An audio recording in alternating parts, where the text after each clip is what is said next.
rue P et les clubs branchés de la ville, comme celui-ci ou celui-là. Je sais ce que vous pensez. Comment il fait ça? Bien, c'est très simple. Mettez juste un peu de... dans votre vie. Allez, lancez-vous. Ajoutez un zeste de folie et c'est parti. Alors, pourquoi voter pour moi? Comment dire? Car la nuit nous appartient, mon ami.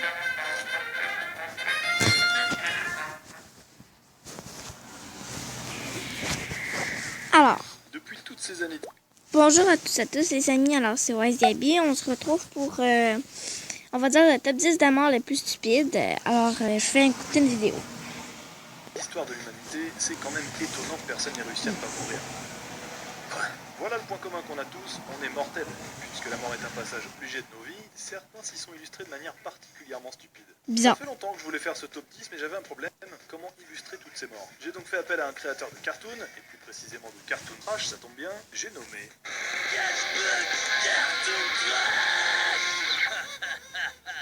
Et même si vous n'allez voir que des dessins animés, toutes ces histoires sont véridiques, donc si vous êtes sensible, vous pouvez encore quitter la vidéo. C'est parti pour le top 10 des morts les plus stupides.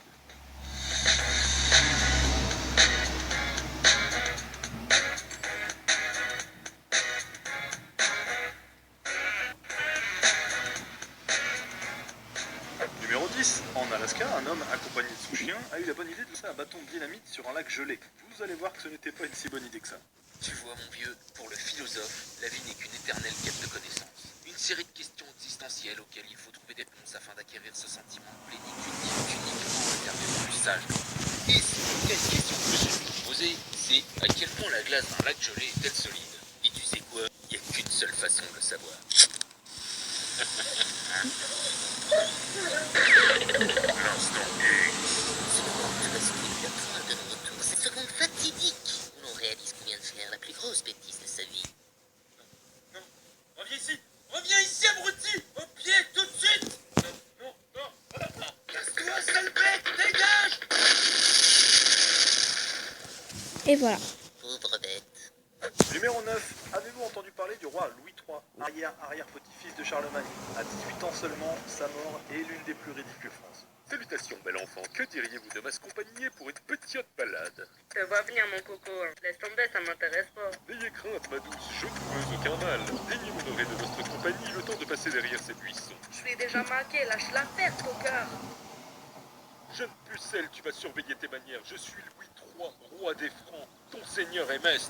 Vas-y, t'es relou. Dégage, Véro. Je suis ton souverain. Tu vas m'obéir ou je te désentripaille. Pas chier, l'aristo. Diantre, cette jouvencelle a du caractère. J'aime qu'on me résiste. Mais je veux bien être pendu si cette petite mijaurée n'astique pas mon sceptre royal d'ici 2 minutes. Mon joueur, Saint-Denis, que trépasse si la gueuse ne finit pas dans mon lit.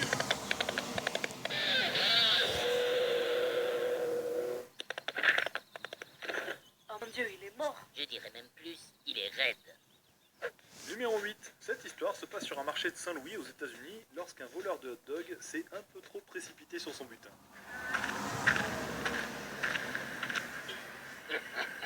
Voleur, pour hot dog!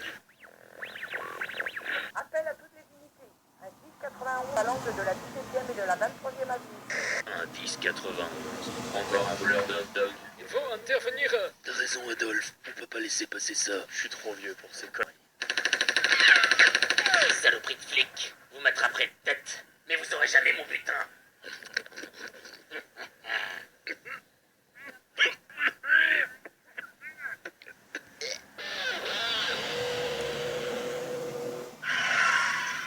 Vas-y, nous lâche pas. Tiens le coup, mec.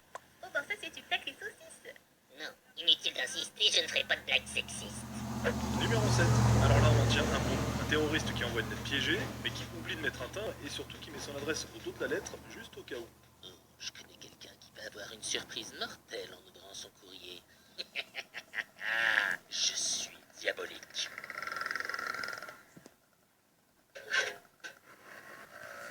Tiens, le facteur. J'espère que j'ai enfin reçu mon Djihad Magazine. Magazine, c'est une lettre. Qui se veut bien. Un instant X pour celui-là. En effet, Lol. le secrétaire de terroriste amateur n'a pas vraiment eu le temps de regretter sa passion pour les explosifs.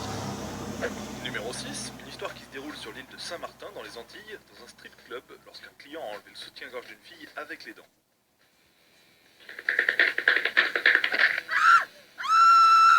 Robert, appelle les flics. Il y a encore un client qui a bouffé le soutif d'une des filles.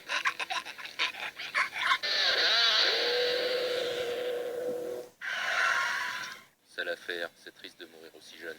Il a avalé un soutien-gorge. Il devrait s'estimer heureux d'avoir vécu aussi longtemps en étant aussi bête. Tenez, vous pouvez vous rhabiller. Numéro 5, en 1912, Franz Reichelt veut tester en public sa nouvelle invention, le manteau parachute, en sautant du premier étage de la tour Eiffel. Et ça a été filmé.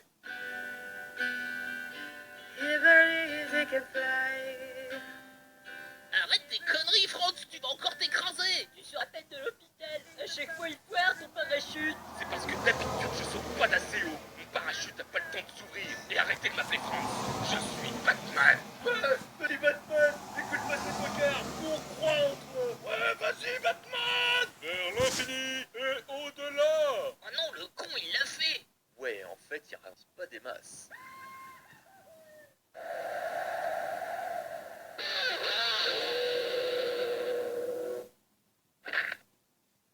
C'est un petit pas pour l'homme, mais c'est un grand pas dans l'histoire du fail. Après le saut en longueur et le saut en hauteur, Franz a inventé le saut en profondeur. Numéro 4, en 2011 à New York, un certain Philippe Contos défile à moto sans casque dans une manifestation justement contre le port obligatoire du casque. Ouais, les casques, c'est pour les grosses tapettes.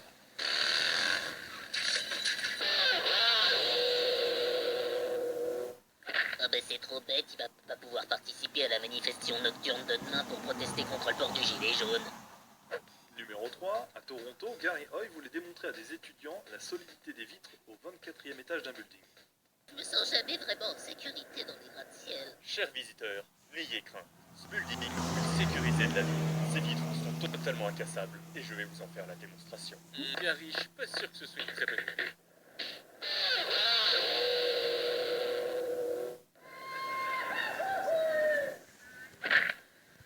La vitre est intacte. Vitrax, la vitre qui assure un max. Numéro 2, toujours aux États-Unis, un couple passait une soirée romantique quand l'homme a voulu épater sa compagne en faisant exploser un bâton de dynamite. Une balade romantique en Je reviens. Quel